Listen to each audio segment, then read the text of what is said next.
Bueno, seguimos con las informaciones. Ha llegado el momento de hacer este análisis internacional que estamos tratando de cultivar cada día domingo, y en esta oportunidad les vamos a contar que el próximo 22 de octubre, el martes 22 de octubre, el analista internacional Libardo Buitriago va a analizar en la Universidad San Sebastián, en su sede de Recoleta, los casos de Chile que tiene la Corte Internacional de La Haya, y también el conflicto en Siria, un evento que es organizado por la Escuela de Líderes de esta casa de estudio. Libardo, bienvenido al canal 24 Horas. Cristian, muchas gracias por la invitación. Son dos buenos temas que vamos a conversar allá con los alumnos y sobre todo un poco para proyectarlos de manera que la comunidad académica perciba la importancia de cómo un hecho internacional repercute necesariamente de inmediato en nuestro país. O sea, no estamos ausentes ni lejanos a que esos terremotos nos lleguen parte de las réplicas. Claro, hay una cantidad de temas internacionales que están en la agenda, muy novedoso. Hemos visto el drama de los emigrantes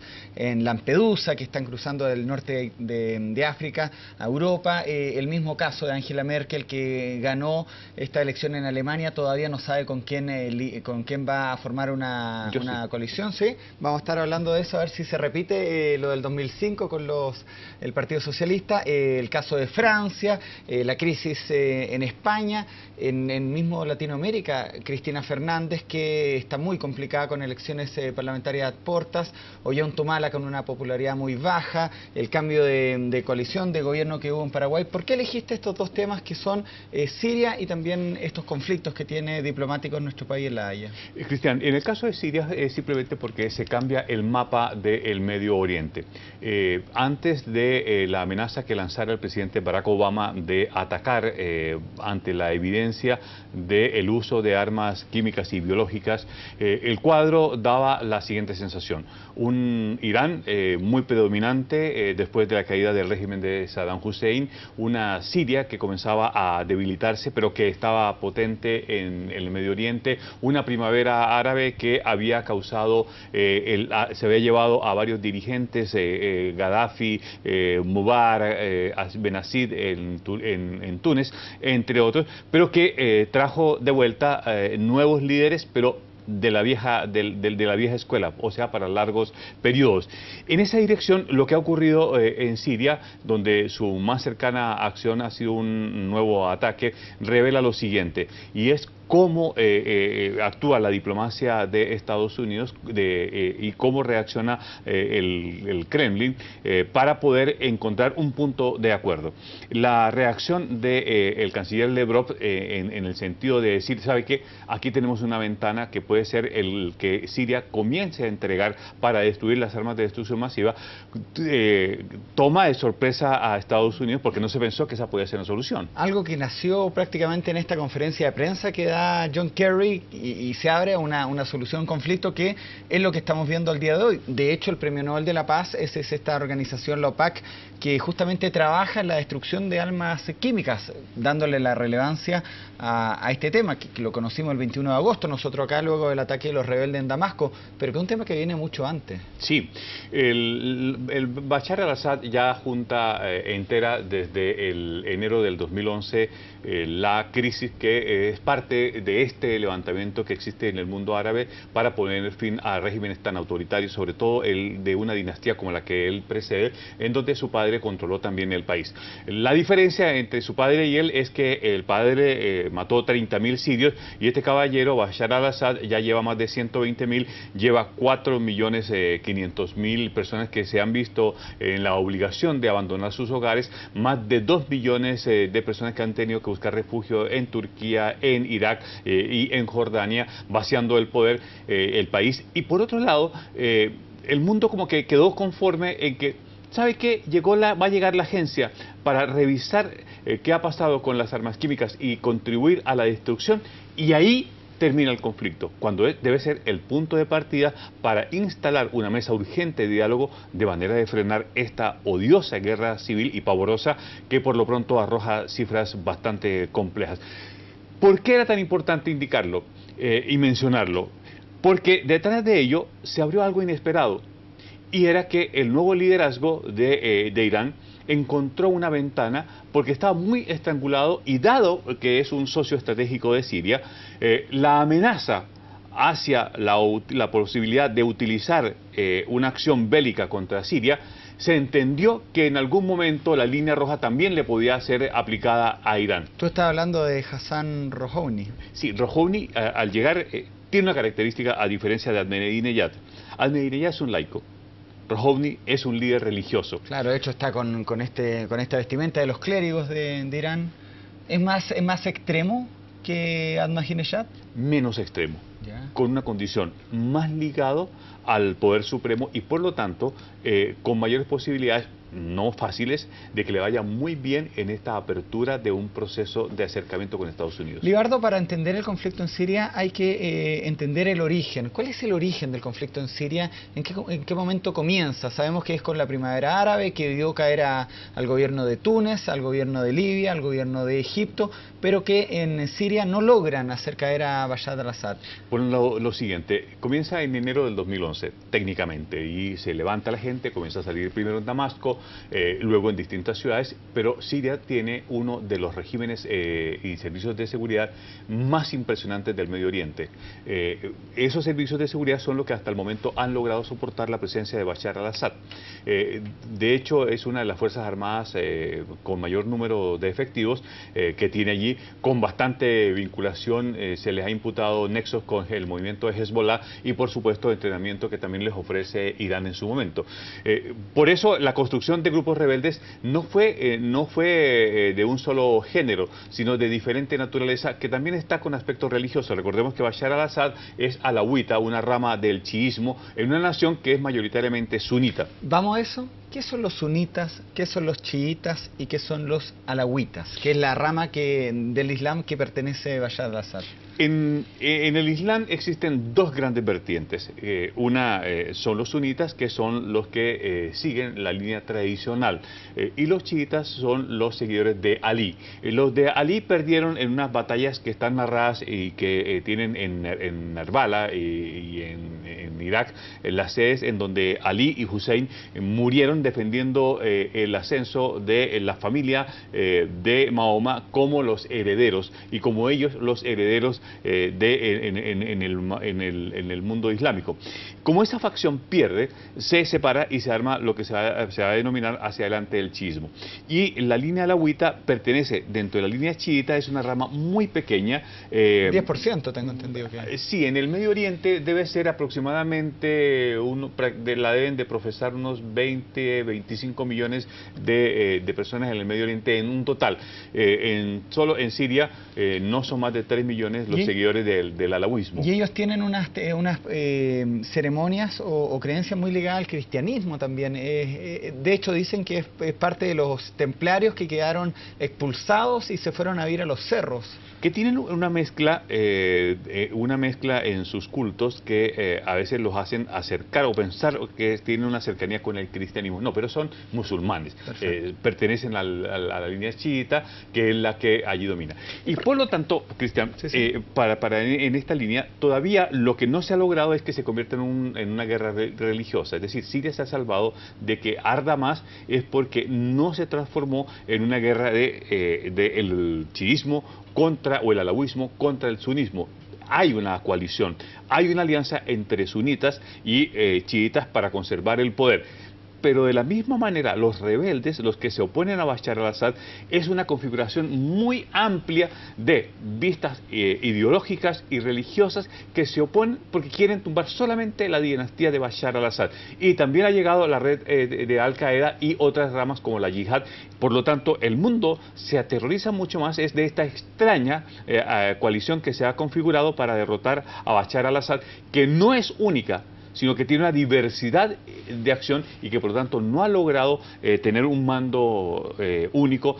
Ha logrado tener sí integrantes del ejército, pero no como en otras naciones en donde sí hubo un movimiento homogéneo para votar o para buscar el cambio. Extraño, pero ocurre así. Conversaba el fin de semana con una persona que estuvo en Siria y me decía que a ojos de él, estuvo como observador de Naciones Unidas en Siria, lo mejor que le podría pasar a este país ahora quizás es que se mantenga el gobierno de Bashar al-Assad a los ojos de él, porque me decía que es un desorden de etnias, de religiones de los rebeldes, que quizás vendría a pasar lo que está viviendo ahora Libia. que a 2 años, un día como hoy, 20 de octubre, de la caída de Muammar Gaddafi, que la vimos en la televisión casi en directo, no ha logrado reponerse. Y bueno, veíamos la semana pasada este confuso incidente del secuestro express del primer ministro. ¿Cómo lo ves tú? A mí me parece que esa no es la mirada. Yo creo que Bashar al-Assad algún día va a terminar en una corte internacional acusado de genocidio. Porque su acción, utilizar todos los recursos del Estado para mantener un gobierno opresor que mata homogéneamente a su población, el derecho internacional dice eso es genocidio. Por lo tanto, el temor que hay es que estas coaliciones efectivamente, Cristian, no logren una unidad como no se ha logrado ni en Túnez, como no se ha logrado en Egipto, en donde más bien estamos viendo que se avanza hacia la conformación de un gobierno autoritario tipo el de Hosni Mubarak. Y por lo tanto, el general al-Sisi, al-Fattah al-Sisi, el comandante del ejército de Egipto, lo que va a hacer es que en algún momento se va a presentar como candidato, pero detrás va a mantener el poder. Entonces, esta primavera árabe, que suponía que como elemento central iba a traer libertades individuales, como segundo línea iba a traer el respeto a los derechos humanos y como una tercera derivada era la escogencia de gobiernos democráticos, ha quedado en papel mojado. Tú dices que esta problemática tú la elegiste porque tiene que ver con nuestro país. Termino el tema de Siria preguntando, y bueno, con Chile, ¿cuál es la relación? ¿En qué nos afecta esta economía global? Nos afecta de varias maneras, Cristian. Nosotros vamos a entrar al Consejo de Naciones de las Naciones Unidas, al como Consejo miembro de no permanente. Como miembro no permanente. Hay un consejo que por primera vez un miembro renuncia. Arabia Saudita dice, sabe que estos caballeros no resuelven nada y se va a arrestar después de que lo hayan elegido. Desde esa mirada, Chile entra, pero Chile también tiene una importante colonia árabe y todo lo que ocurre en el Medio Oriente tiene una réplica en nuestro país, que por fortuna es muy republicana esa mirada. Y tercero es que en lo que tiene que ver con el movimiento de las rutas de comercio, el canal del Suez, cualquier tema sensible en el Medio Oriente nos repercute por ser netos importadores de combustibles.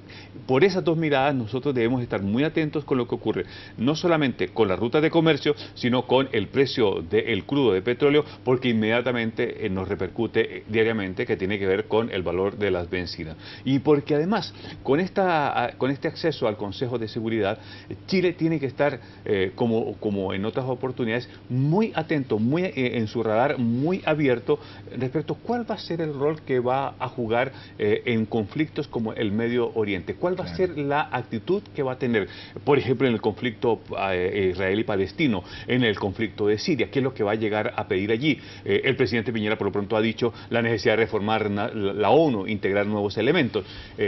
Es una cosa que nos involucra y nos va a involucrar desde el 1 de enero del 2014 muy directamente, porque vamos a tener que tomar decisiones con Corea del Norte, con países con Irán, ser de pronto agentes facilitadores de la construcción de un diálogo que ya se avisora y que podría descomprimir una parte importante del Medio Oriente si es que Irán se sienta a una mesa de negociación. Bueno, este es un pincelazo de esta exposición que va a dar el martes Libardo ahí en la Universidad San Sebastián, en su sede de Recoleta. Lo hemos dicho, están organizando una serie de interesantes temas que se van a dar el próximo 22 de agosto. Y el otro es netamente regional, es esta problemática. Es difícil explicarle a la comunidad internacional que Chile está demandado en la Corte Internacional de la Haya por 2 países limítrofes, 2 de 3.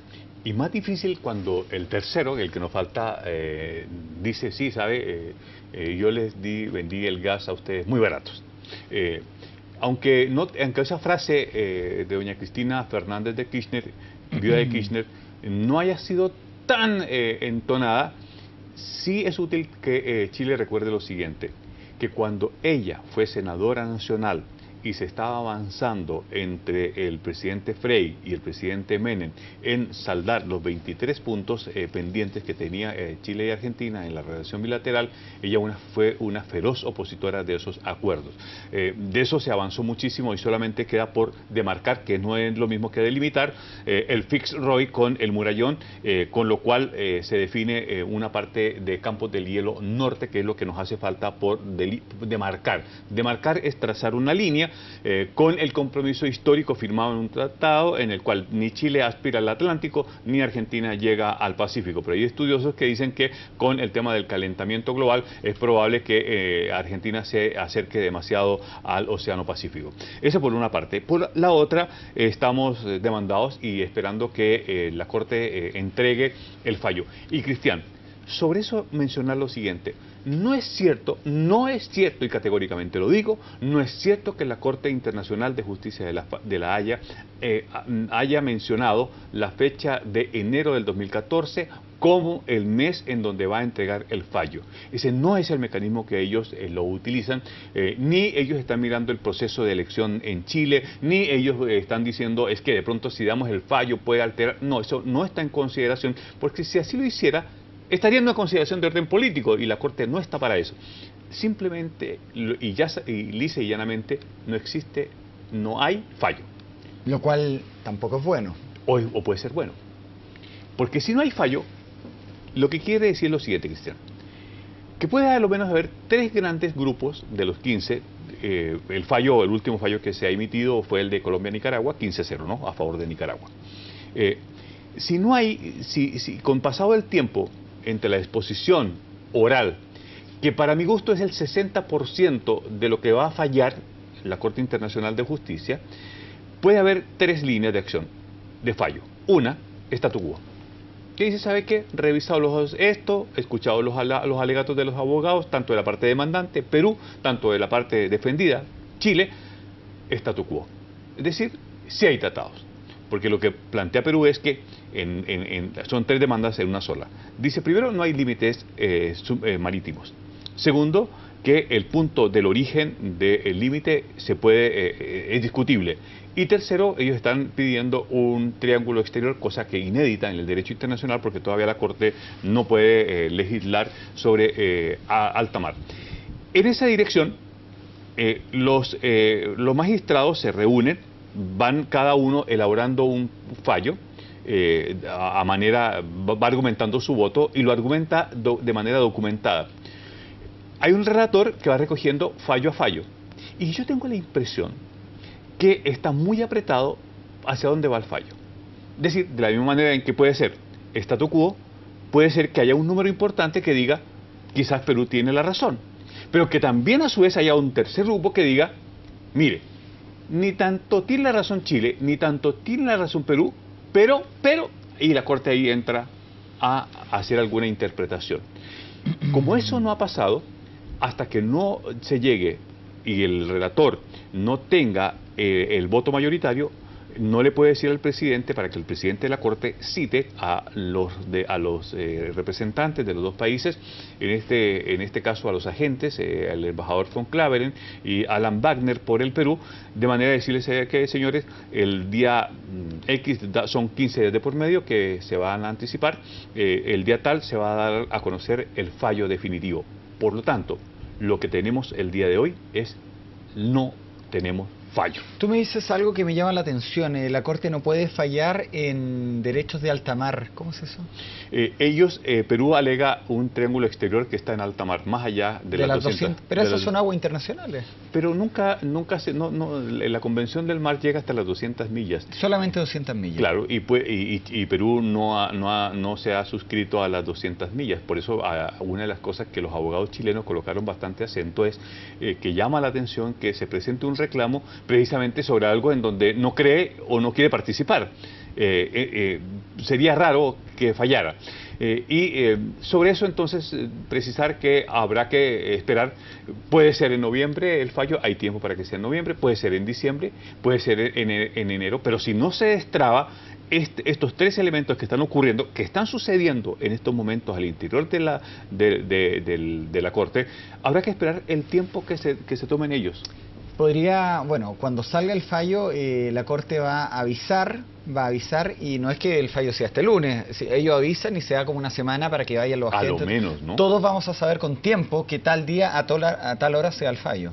Nos vamos a preparar porque ¿qué es lo que hace el presidente de la Corte Internacional de Justicia de la Haya? Una vez se han producido las votaciones de los ministros que participan, que son 15, y hay un fallo mayoritario, que puede ser 8-7, que puede ser 9-6, que puede ser 10-5, cualquiera de las combinaciones, pero que siempre sea mayoritario, o que pueda ser unánime, pero basta con que sea 8-7 para que ese fallo ya sea mayoritario, y con un 8-7 se tiene que emitir el fallo.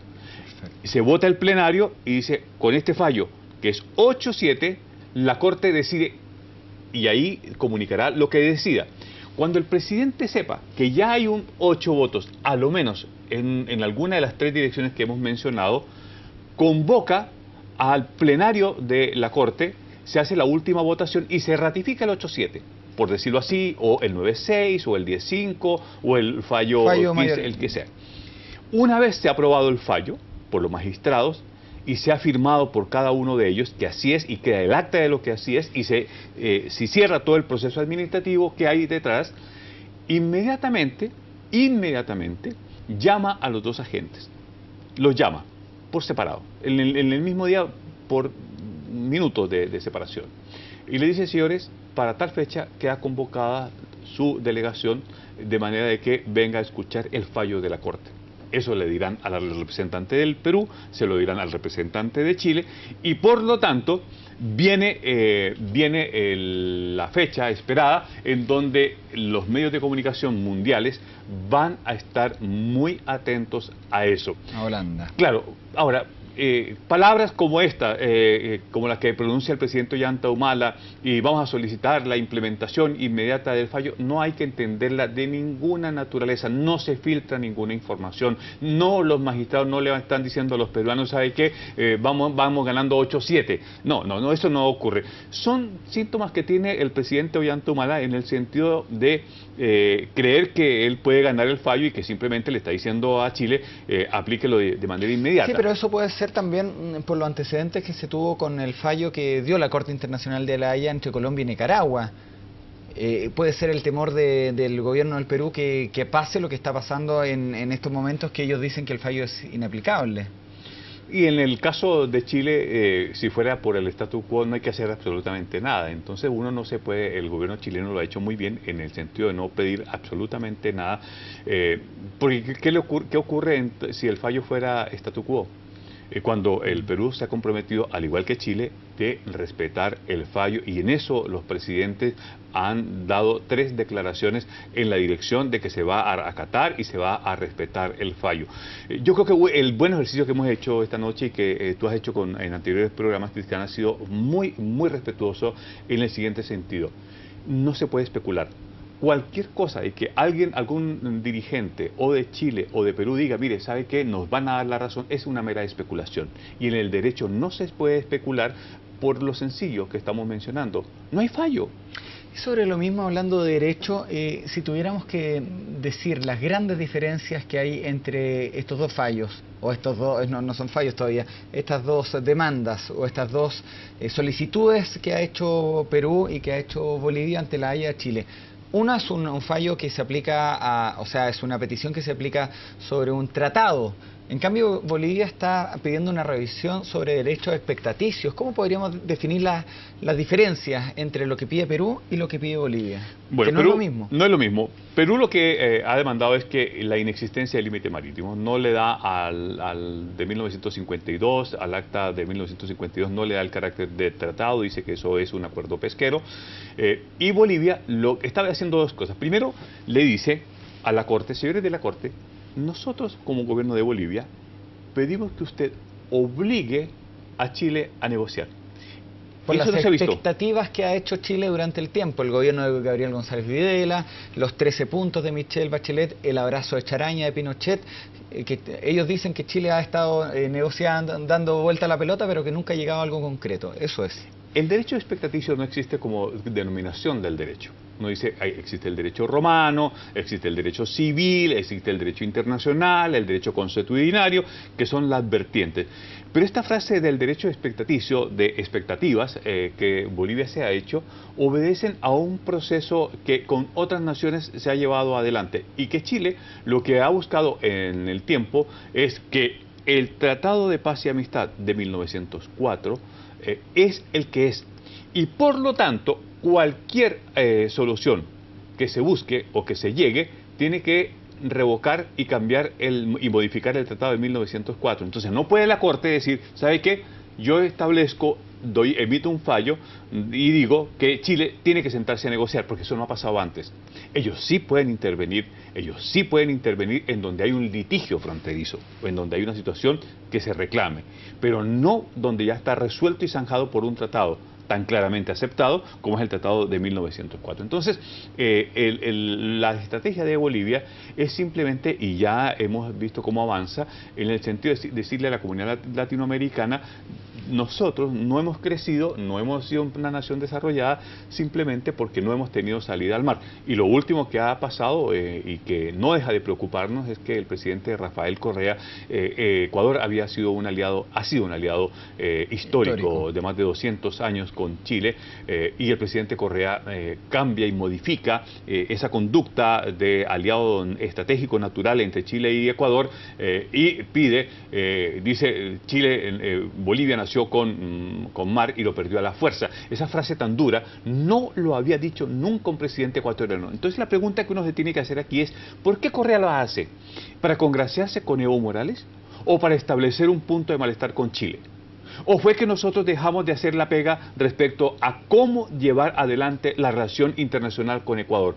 ¿O simplemente, como Ecuador, aprovechando la necesidad que tenía tanto Perú y de Bolivia y Chile de llevarlo o de comparecer como testigo en la Corte Internacional de Justicia de La Haya, ellos arreglaron definitivamente los litigios fronterizos? Aquí el gran ganador del pleito entre Chile y Perú es Ecuador.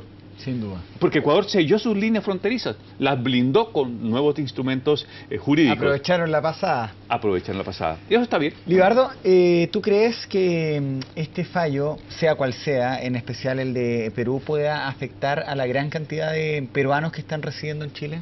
No, yo creo que hay ya una integración, 300.000 peruanos que hemos tenido en el tiempo, que han sido acogidos, como tantos chilenos en distintas épocas de la historia han sido acogidas, no tienen la culpa.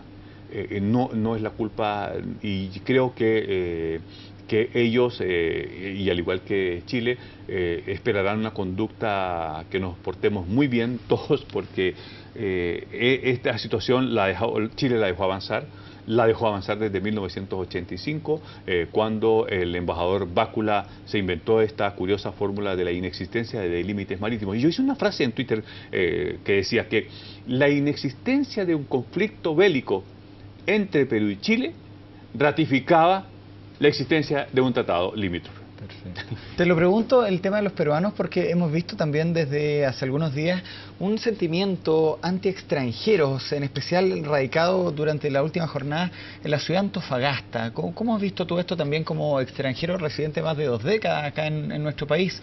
Esta como florecer de un nacionalismo de repente mal entendido. Me cuesta entender las motivaciones de fondo de la marcha. Yo estuve siguiendo por Twitter y por las redes sociales para tomarle la temperatura al evento. ¿Qué era? ¿Cuál es el origen? Si uno va a Antofagasta se encuentra con que no es el desempleo, porque el desempleo es en Europa, ¿no? Vemos está creciendo el Frente Nacional en Francia, producto de la situación que le ocurre al presidente François Hollande, lo que ocurre en Grecia, tú lo marcabas al comienzo. En Francia, liderado por Le Pen. Claro, por la Marina Le Pen. Entonces, yo lo que creo es que de pronto estamos en la transición de que nos tenemos que acostumbrar que Chile es un país multicultural. Y estamos en ese episodio de acomodamiento de 2 placas tectónicas. Uno, los chilenos originarios, y otro, las personas que han venido a encontrar en Chile la prosperidad, el bienestar que no han podido tener en sus naciones. Porque miles de chilenos, al igual en distintos periodos de la vida, al día de hoy, también han encontrado la acogida y no se ha censurado eso, ni se ha fomentado, ni se ha hecho políticas xenófobas en contra de chilenos. Entonces, como que no estamos habilitados moralmente como para hacer una campaña anti alguien, ni anti peruanos, ni anti bolivianos, ni anti colombianos, ni anti españoles que están llegando por cantidades, porque Chile en su generación, en todo su recorrido, fueron los alemanes, los italianos, los españoles, los que le han dado vida a esta nación y los que han contribuido al enriquecimiento de esta nación. Y yo lo que identifico, Cristian, es que las 2 placas tectónicas, que son los chilenos de tronco versus los que recién están llegando, se están encontrando. Y se encuentran que hay diferencias de hablar, diferencias de color de piel, diferencias culturales, a uno les gusta bailar, a otros de pronto son algarabía, y quizás ahí uno pueda entender que son dos movimientos de placas que hasta que se van a conjuntar. ¿Cuántos niños han nacido de relaciones entre peruanos y chilenos? ¿Cuántos? Yo te garantizo, Cristian, que en las 2 décadas que llevamos en esta migración, debe de haber de más de 50.000 niños producto de matrimonios o relaciones entre peruanos o chilenos. Entonces, no le doy más importancia a eso, decir que nos tenemos que acostumbrar a que Chile ya es un país global.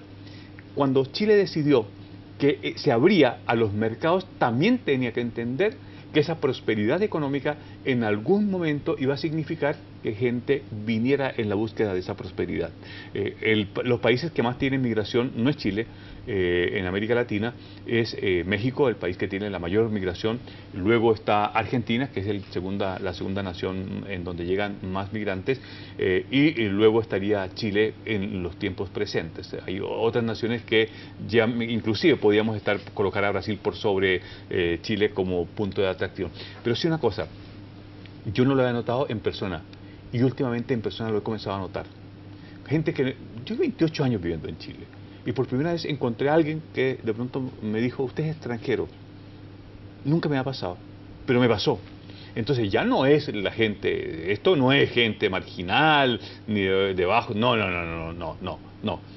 Hay algo que se está moviendo y es la incomprensión de un proceso que es histórico, que la migración ha existido desde el origen de la civilización, norte-norte, norte-sur en el siglo XIX, en el siglo XX sur-norte, en el siglo XXI sur-sur, en el caso de Chile, que por su estabilidad económica, política y su paz social, se vuelve una nación atractiva. Finalmente, Cristian, tú encuentras que hay oficios en que los chilenos no los quieren hacer, o hay plazas de trabajo que en el mundo del agro, sobre todo, no hay una mano de obra, y habrá extranjeros o de Paraguay, o de Perú, o de Ecuador, pero también decir que Chile se ha visto enriquecido de la manera en que ese flujo multicultural se ha producido. Y de la misma forma en que en el siglo XX, cuando la Universidad de Chile marcaba mucho el ritmo, se vinieron a formar y se fueron con ese conocimiento a otros lugares del mundo. Entonces, estos patrones culturales simplemente son un acomodamiento que nos vamos a demorar, pero que tenemos, y sobre todo los medios de comunicación, que entender que es eso lo que se va a provocar.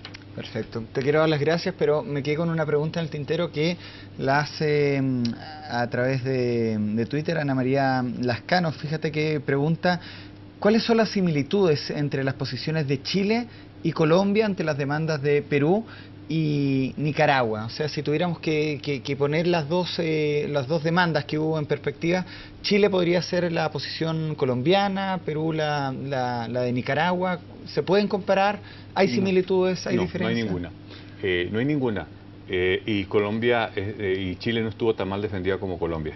Eso ya hay una primera gran diferencia. Los casos se pierden fundamentalmente porque son o bien o mal defendidos. Y el caso de Colombia, la demanda fue por una muy mala defensa. La persona elegida como agente no tenía las competencias y las habilidades para esa tremenda responsabilidad de hacerlo, ni el equipo de abogados. En Chile hemos visto que gobiernos de distinto signo ideológico han trabajado, han enriquecido los equipos jurídicos, y como hemos dicho que los casos se defienden, se ganan o se pierden por una buena defensa, solamente la diferencia es que Colombia fue muy mal defendida, y por lo que yo vi en la Corte, los alegatos de Chile fueron muy bien defendidos, lo que no quiere decir que ganemos. Bueno, ahí va a estar la problemática que hay en Siria, este tema que has adelantado en pinceladas también en De La Haya, lo recordamos, y está en el generador de caracteres el próximo 22 de octubre, va a estar Libardo ahí analizando este tema y más en la Universidad San Sebastián, en Recoleta, en esta Escuela de Liderazgo. En la Escuela de Liderazgo, muy interesante lo que están haciendo. ¿Desde qué hora y hasta qué hora y quiénes pueden ir? 12:30 va a la comunidad académica, pero por supuesto el que se haga a un tiempo son temas interesantes que está en el sitio web, se pueden reservar entradas. Sí, para... y lo hemos retuiteado, así que personas que nos han mandado por Twitter, le hemos hecho las conexiones con la universidad para que haya, ojalá esté a reventar. Sí, pues. Sí, pues. Es un tema que nos interesa mucho. Y la posibilidad también de hacerte preguntas a ti en directo, pues. Por supuesto. Y de conocerlo. Oiga, amigo mío, muchas gracias por este tiempo con el Soy canal yo el 24 horas. ¿Primera vez acá? Primera vez, y quiero felicitarlos porque las noticias no tienen descanso ahí en 24 horas. Que sea la primera de muchas, pues. Sí, buena la frase, voy a pasarles ahí el royalty. Bueno, seguimos manteniendo contacto a través de las redes sociales también con nuestros televidentes. Nos vamos a una pausa, sigan nuestra sintonía, volvemos de inmediato.